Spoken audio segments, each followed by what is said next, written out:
കേരളത്തിന്റെ വലതുപക്ഷ രാഷ്ട്രീയവും വലതുപക്ഷ മാധ്യമങ്ങൾ വിഭാഗവും സ്വീകരിക്കുന്ന കടുത്ത ഇടതുപക്ഷ വിരുദ്ധതയുണ്ട്. ആ ഇടതുപക്ഷ വിരുദ്ധത അവർ ക്രിട്ടിക്കൽ ഇവാലുവേഷൻ അല്ല, ഒരു പോസിറ്റീവായ വിമർശന രീതിയല്ല. കേരളത്തിലെ ബംഗാളിലെ ഗവൺമെന്റിന് ഒരു ഘട്ടത്തിൽ തകർത്തതുപോലെ ബംഗാളിലെ ഗവൺമെന്റിന് ഇല്ലാതിരുന്ന കുറ്റം ഉണ്ടായിരുന്നില്ല. SUCIക്കാർ ഞങ്ങളെ കമ്മ്യൂണിസം പഠിപ്പിക്കാൻ വരികയാണ്. വളരെ വിചിത്രമായ കാര്യമാണ് കേരളത്തിൽ ഇപ്പോൾ നടന്നുകൊണ്ടിരിക്കുന്നത്. ആര്? SUCI കേരളത്തിലെ കമ്മ്യൂണിസ്റ്റ് പാർട്ടിയെ കമ്മ്യൂണിസം പഠിപ്പിക്കാൻ വേണ്ടി വരികയാണ്. സാർ, ഈ നാട്ടിലെ ജന്മിമാരുടെ മുന്നിൽ, മാടമ്പിമാരുടെ മുന്നിൽ എല്ലാ അർത്ഥത്തിലുള്ള ഏത് തരത്തിലുള്ള ഭീകരമായ മർദ്ദനങ്ങളെ ഈ നാട്ടിലെ തൊഴിലാളികളെ, കൃഷിക്കാരനെ അവൻ ആടുമാടുകളെ പോലെ പണിയെടുപ്പിച്ച് അവന്റെ ആനുകൂല്യങ്ങൾ കൊടുക്കാതിരുന്നപ്പോ ചെമ്പതാകയുമായി ഒറ്റയ്ക്ക് ആ ജന്മി മാടമ്പിമാരുടെ അവരുടെ എല്ലാ അധികാരത്തെയും ഭീകരമായ മർദ്ദനങ്ങളെ അതിജീവിച്ചാണ് ഈ ചെങ്കൊടിയും ഈ കമ്മ്യൂണിസ്റ്റ് പാർട്ടിയും കേരളത്തിൽ വളർന്നത്. ഒരു പാവപ്പെട്ടവരുടെ ആനുകൂല്യങ്ങളും നിഷേധിക്കില്ല സാർ. എന്നാൽ തീർക്കാൻ പറ്റാത്ത മുദ്രാവാക്യങ്ങൾ ഉയർത്തി ഒരു ഗവൺമെന്റിനെ, കേന്ദ്ര ഗവൺമെന്റ് ചെയ്യേണ്ട ഒരു കാര്യം, ആ സമരത്തിന്റെ പ്രധാന കണ്ടന്റ് എന്താണ് സാർ? വർദ്ധിപ്പിക്കാത്തതാണോ? ഇന്ത്യയിൽ ഏറ്റവും കുറഞ്ഞ വേതനം കൊടുക്കുന്ന സംസ്ഥാനമായിട്ടാണോ? എല്ലാ തൊഴിലാളികളുടെയും എല്ലാ ജീവനക്കാരുടെയും ആനുകൂല്യങ്ങൾ സംരക്ഷിക്കപ്പെടണം. ആശാ വർക്കർമാരെന്നത് നമ്മളെല്ലാം ആദരിക്കുന്ന, നമ്മളെല്ലാം ബഹുമാനിക്കുന്ന ഈ സമൂഹത്തിലെ സ്കീം വർക്കേഴ്സ് എന്ന നിലയിൽ അവരെ ആദരിക്കാത്ത പഞ്ചായത്ത് ഏതാ ഉണ്ടാകുക? അവരെ ആദരിക്കാത്ത ജനപ്രതിനിധികൾ ആരാ ഉണ്ടാകുക?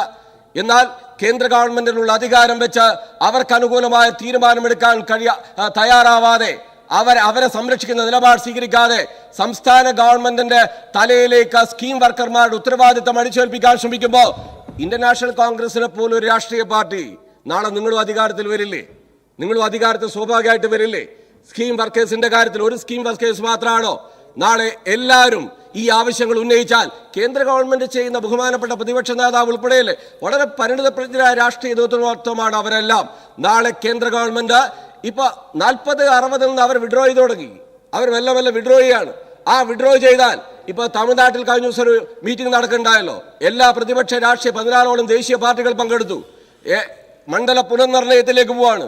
ഇന്ത്യയിലെ BJP നടപ്പിലാക്കുന്നത് അപകടകരമായ സംസ്ഥാനങ്ങളുടെ അവകാശങ്ങൾ കവർന്നെടുക്കാനും സാമ്പത്തികമായ ഭാരം സംസ്ഥാനങ്ങളെ അടിച്ചേൽപ്പിക്കുക എന്ന നിലപാടിലേക്കുമാണ് അവർ പോകുന്നത്.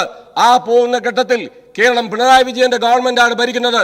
ആ ഭരിക്കുന്നത് കൊണ്ട് അവരുടെ തലയിൽ ഇരിക്കട്ടെ ഇതല്ല എന്ന നിലയിൽ അങ്ങനെ ഒരു വിരുദ്ധ നിലപാട് സ്വീകരിച്ചു പോകുന്നത് കേരളത്തിലെ പ്രതിപക്ഷത്തിന് ഗുണമാണോ എന്ന കാര്യം അവർ സൂക്ഷ്മമായിട്ട് പരിശോധിക്കേണ്ട കാര്യമാണ്. അങ്ങ് SUCIയെ കുറിച്ചിട്ടാണ് ഇപ്പോൾ സംസാരിച്ചത്. ദേശീയ തലത്തിൽ വലിയൊരു പൊതുപണിമുടക്ക് പ്രഖ്യാപിച്ചിരിക്കുകയാണ്. ആ പൊതുപണിമുടക്ക് പ്രഖ്യാപിച്ചിരിക്കുന്നത് ദേശീയ തലത്തിലെ പ്രധാനപ്പെട്ട ട്രേഡ് യൂണിയനുകളാണ്. അതിൽ ഒപ്പുവെച്ചിരിക്കുന്നത് ആദ്യം INTUC, പിന്നെ AITUC, പിന്നെ HMS, പിന്നെ CITU, പിന്നെ AIUTUC. AIUTUC എന്ന് പറഞ്ഞാൽ SUCIയുടെ തൊഴിലാളി സംഘടനയാണ്. അപ്പോൾ തൊഴിലാളികൾക്ക് വേണ്ടി ദേശീയ തലത്തിൽ എല്ലാവരും ഒരുമിച്ച് നിന്നുകൊണ്ടാണ് ഇപ്പോൾ അങ്ങ് പറഞ്ഞ BJP സർക്കാരിൻ്റെ തൊഴിൽ നയത്തിനെതിരായിട്ട് പോരാടുന്നത്. ഇപ്പോൾ പാവപ്പെട്ട തൊഴിലാളികൾ സമരം ചെയ്യുമ്പോൾ അവരുടെ ഒരു സംഘടന സമരം ചെയ്തു, ന്യായമാണ് എന്ന് തോന്നിയപ്പോൾ, അത് ശരിയായ ഒരു ആവശ്യമാണ് എന്ന് തോന്നിയപ്പോൾ ഞങ്ങളതിന് പിന്തുണ കൊടുത്തു. അതിൽ എന്ത് തെറ്റാ? ഞങ്ങളുടെ MP-മാരെന്താ ചെയ്യുന്നത്? ഡൽഹിയിൽ കേന്ദ്രത്തിൻ്റെ ഇൻസെൻറ്റീവ് കൂട്ടണം എന്നാവശ്യപ്പെട്ടുകൊണ്ട് അവർ സമരം ചെയ്യുക. ഞങ്ങളിവിടെ നിങ്ങളോട് റിക്വസ്റ്റാണ് ചെയ്തത്. ഞാൻ മുഖ്യമന്ത്രിയെ നേരിട്ട് കണ്ട് റിക്വസ്റ്റ് ചെയ്ത് ഒന്ന് പരമാവധി സഹായിക്കുക, അത് പ്രശ്നം തീർക്കുക. നമ്മൾ 10 കൊല്ലം മുമ്പ് ഇവിടെ ഇളമരം കരീം ആവശ്യപ്പെട്ടിരുന്ന ഒറ്റ കാര്യമാണ് ഇത് തന്നെ, 10,000 രൂപയെങ്കിലും ആക്കണമെന്ന്. അതിപ്പോൾ 10 കൊല്ലം കഴിഞ്ഞപ്പോൾ അവരാവശ്യപ്പെട്ടപ്പോൾ ഞങ്ങൾ പിന്തുണ കൊടുത്തെന്ന് മാത്രമേ ഉള്ളൂ. അങ്ങനെയൊക്കെ എന്ത് തെറ്റാണ് അതിനകത്ത് പറയാൻ പറ്റുന്നത് ഞങ്ങളുടെ ഭാഗത്തുനിന്ന്? സാർ, അത് ഞാൻ ഉന്നയിച്ച കാര്യം SUCI ഞങ്ങളെ കമ്മ്യൂണിസം പഠിപ്പിക്കാൻ വരണ്ട എന്നുള്ളൊരു ഭാഗമാണ് ഞാൻ പറഞ്ഞത്. SUCI ഞങ്ങളെ കമ്മ്യൂണിസം പഠിപ്പിക്കുകയാണ്, ആ ഭാഗം പറഞ്ഞു. ഒപ്പം ഞാൻ പറയുന്ന പ്രധാനപ്പെട്ട കാര്യം, കേന്ദ്രം ചെയ്യേണ്ട ഒരു ഉത്തരവാദിത്വം, നാളെ UDF കേരളം ഭരിച്ചാലും ഇങ്ങനൊരു ആവശ്യം സ്കീം വർക്കേഴ്സ് ഉന്നയിച്ചാൽ നിങ്ങൾക്കത് നടപ്പിലാക്കാനുള്ള ബുദ്ധിമുട്ടുണ്ടാവും. കേന്ദ്രമാണ് അത് വർദ്ധിപ്പിക്കേണ്ടത്. വർദ്ധിപ്പിച്ചാൽ ഇവിടെ സ്വാഭാവികമായിട്ടും വർദ്ധിപ്പിക്കും. ആ വർദ്ധിപ്പിക്കണമെന്ന നിലപാട് സ്വീകരിക്കുന്നതിന് പകരം സ്കീം വർക്കേഴ്സിൽ ബഹുമാനപ്പെട്ട പ്രതിപക്ഷ നേതാവ് ഈ കേന്ദ്ര ട്രേഡ് യൂണിയൻ സംഘടനകളുടെ ഡിമാൻഡിൽ ഈ SUCIയുടെ തൊഴിലാളി വിഭാഗം അണിനിരക്കുന്നതിനെ സംബന്ധിച്ചാണ് സൂചിപ്പിച്ചത്. ഇടതുപക്ഷ ട്രേഡ് യൂണിയനുകളും INTUC ഉൾപ്പെടെയുള്ള ട്രേഡ് യൂണിയൻ സംഘടനകളും ഈ അഖിലേന്ത്യാ സമരത്തിലുണ്ട്. ആ അഖിലേന്ത്യാ സമരത്തിൽ ഉന്നയിച്ച ഡിമാൻഡും ഇവിടെ അവർ ഉന്നയിക്കുന്ന ഡിമാൻഡും വ്യത്യസ്തമാണ്. അഖിലേന്ത്യാ തലത്തിൽ ഉന്നയിച്ചിട്ടുള്ള എല്ലാ ഡിമാൻഡിനോടും കേരളത്തിലെ ഇടതുപക്ഷ ജനാധിപത്യ മുന്നണി ഗവൺമെൻറ്റിന് യോജിപ്പാണുള്ളത്. ആ യോജിപ്പിൻ്റെ ഭാഗമാണ് ഞാൻ നേരത്തെ ഇവിടെ ഒരു സബ്മിഷൻ അവതരിപ്പിച്ച സമയത്ത്, ചോദ്യം ഉന്നയിച്ച സമയത്ത് ഞാൻ പറഞ്ഞു, അവിടെ ഈ ദേശീയ തലത്തിൽ ഈ പണിമുടക്കിലേക്ക് പോകുമ്പോൾ ഈ പണിമുടക്കിൻ്റെ മുദ്രാവാക്യങ്ങളിൽ ഇപ്പോൾ ഉദാഹരണത്തിന് തൊഴിലുറപ്പ് ഡിമാൻഡ് 600 രൂപയാണ്. മിനിമം വേജ് അല്ല ആവശ്യപ്പെട്ടിരിക്കുന്നത്. 600 രൂപ ഒരു ദിവസം കൂലി കൊടുക്കണം, 200 തൊഴിൽ ദിനങ്ങൾ അനുവദിക്കണം എന്നുള്ളതാണ്. അത്തരം ഡിമാൻഡുകൾ ഉയർത്തി ദേശീയ തലത്തിൽ നടത്തുന്ന പണിമുടക്കിന് 100% പിന്തുണയാണ് ഇടതുപക്ഷ ജനാധിപത്യ മുന്നണി ഗവൺമെൻറ്റിനുള്ളത്. എന്നാൽ ഇവിടെ ആശാ വർക്കർമാരുടെ സമരവുമായി ബന്ധപ്പെട്ട് ഇതിന് താരതമ്യമില്ലാത്തതാണ് എന്നുള്ള കാര്യം കൂടി പറയണം.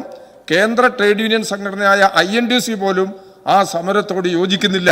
അതാണ് കേരളത്തിൻ്റെ യാഥാർത്ഥ്യം. സാർ, ബഹുമാനായ രാമകൃഷ്ണേട്ടനും പറഞ്ഞ കാര്യം ബഹുമാനപ്പെട്ട പ്രതിപക്ഷ നേതാവ് പറഞ്ഞതും യഥാർത്ഥ പോയിന്റിലേക്കാണ് അദ്ദേഹം പറഞ്ഞത്.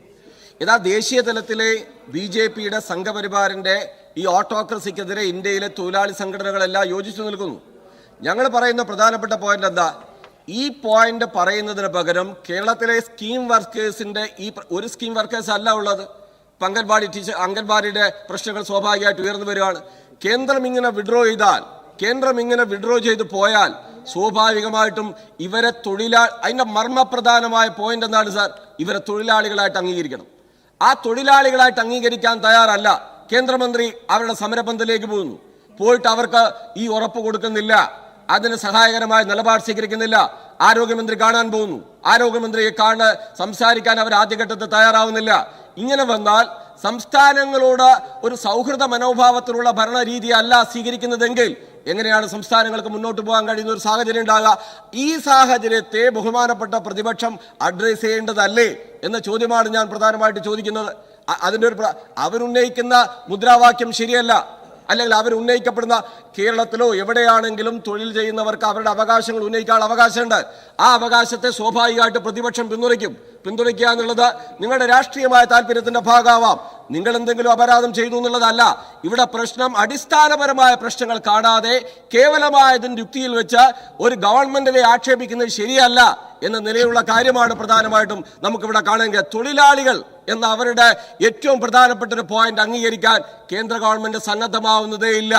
ആ സന്നദ്ധമാവാത്ത കാര്യം ചൂണ്ടിക്കാണിക്കുന്നതിന് അവർക്കും വലിയ താല്പര്യം സ്വാഭാവികമായിട്ട് കാണുന്നുമില്ല. സാർ, ലക്ഷ്യം എന്നത് ഒരു മഴവിൽ സഖ്യമായി രൂപപ്പെട്ട് കേരളത്തിലെ ഇടതുപക്ഷ ജനാധിപത്യ മുന്നണി ഗവൺമെന്റിനെ, ആ ഗവൺമെന്റിന്റെ രീതികളെ വളരെ ഫലപ്രദമായി ഗവൺമെന്റിനെ അപകീർത്തിപ്പെടുത്തുക ഭാഗമായിട്ടാണ്. ഗവൺമെന്റിനെ അപകീർത്തിപ്പെടുത്തുക എന്ന നീക്കത്തിന്റെ ഭാഗമായിട്ടാണ് ഇങ്ങനൊരു നീക്കങ്ങൾ പ്രധാനമായിട്ട് ഇവിടെ ഉയർന്നു വരുന്നത് നമുക്ക് കാണാൻ കഴിയും. ഒരു തൊഴിലാളി സമരത്തെയും അവഗണിക്കുകയോ ആ തൊഴിലാളികളെ മോശമായി ചിത്രീകരിക്കുകയോ ചെയ്യുന്ന കാര്യം LDF ഗവൺമെന്റിന്റെ ഒരു ഭരണകാലത്തും കേരളത്തിൽ ഉണ്ടായിട്ടില്ല. വസ്തുതകളും യാഥാർത്ഥ്യങ്ങളും മറച്ചു വെച്ചുകൊണ്ട് ഈ ഇന്ത്യയിൽ ഏറ്റവും കൂടുതൽ അവർക്ക് ഓണറേറിയം കൊടുക്കുന്ന ഒരു സ്റ്റേറ്റ് ആയിട്ട് പോലും ആ സ്റ്റേറ്റിനെ ജനങ്ങളുടെ മുന്നിൽ അപകീർത്തിപ്പെടുത്താനുള്ള നീക്കത്തിന്റെ ചിത്രമാണ് സാർ ഞങ്ങൾ ഇതിന്റെ ഭാഗമായി സൂചിപ്പിച്ചത്. സാർ, കേരളം എന്നത് എല്ലാവരുടെയും താല്പര്യങ്ങൾ സംരക്ഷിക്കുന്ന ഒരു ഗവൺമെന്റാണ്. ആ ഗവൺമെന്റ് ഒരു തുടർഭരണത്തിലാണ് മുന്നോട്ട് പോകുന്നത്. ബഹുമാനപ്പെട്ട T. സിദ്ദിഖ് ഇവിടെ സംസാരിക്കുമ്പോൾ പറഞ്ഞു, ഈ ഗവൺമെന്റ് ബഹുമാനപ്പെട്ട പ്രതിപക്ഷ ഉപനേതാവ് കുഞ്ഞാലിക്കുട്ടി സാഹിബ് ഇവിടെ സംസാരിക്കുമ്പോൾ പറഞ്ഞു, BJP വോട്ട് കൂടിയിട്ടാണോ നിങ്ങൾ വീണ്ടും അധികാരത്തിൽ തുടരാൻ കഴിയുക, അല്ലെങ്കിൽ അവരുടെ വോട്ട് വർദ്ധിപ്പിച്ചിട്ടാണോ എന്ന രാഷ്ട്രീയമായ ചോദ്യം ഇതിന്റെ ഭാഗമായി ചോദിക്കുകയുണ്ടായി. സാർ, അതൊന്നും അല്ല. ഈ കേരളം എന്ന നാടിന്റെ മതനിരപേക്ഷ ജനാധിപത്യ സംരക്ഷണത്തെയും അതിന്റെ ഭാഗമായുള്ള വികസന കാഴ്ചപ്പാടിനെയും ഏറ്റവും ഫലപ്രദമായി മുന്നോട്ട് കൊണ്ടുപോകുന്ന ഈ ഗവൺമെന്റ് നടത്തുന്ന വികസന നേട്ടങ്ങളെ മുഖവിലക്കെടുത്തുകൊണ്ട് എല്ലാ വിഭാഗത്തിലും പെട്ട ജനങ്ങൾ ഈ ഗവൺമെന്റിനെ പിന്തുണയ്ക്കുക തന്നെ ചെയ്യും. അതാണ് ഞങ്ങളുടെ ആത്മവിശ്വാസം. ഈ ഗവൺമെന്റ് തുടരുമെന്ന് സൂചിപ്പിച്ച് ധനബില്ലിനെ പിന്തുണച്ച് ഞാൻ അവസാനിപ്പിക്കുകയാണ്.